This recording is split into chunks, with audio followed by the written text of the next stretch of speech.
Dreamscape presents The Enlightenment of the Greengage Tree by Shokoofeh Azar, narrated by Priya, Ayyar. Dedicated to all those I know, dead and alive.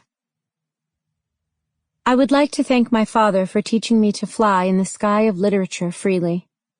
I owe a debt of gratitude to my mother, without whose support I would not be living in the free country of Australia, able to write without censorship.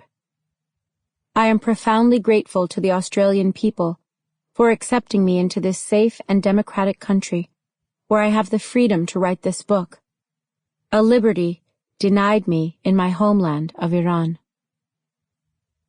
We are not the first people to have destroyed ourselves, with a city where all devices of felicity were present. Bahram Boyzoy, Manifesto of Desolation. 1. Beta says that Mum attained enlightenment at exactly 2:35 p.m. on August 18, 1988, atop the grove's tallest greengage plum tree, on a hill overlooking all 53 village houses, to the sound of the scrubbing of pots and pans, which pulled the grove out of its lethargy every afternoon. At that very moment, blindfolded and hands tied behind his back, Sorab was hanged.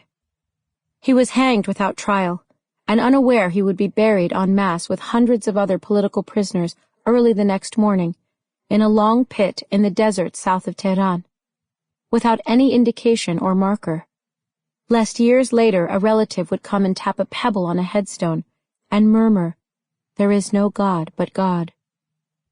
Beta says Mum came down from the tallest greengage tree, and without looking at Beta, who was filling her skirt with sour greengages, walked towards the forest, saying, "This whole thing is not at all as I'd thought."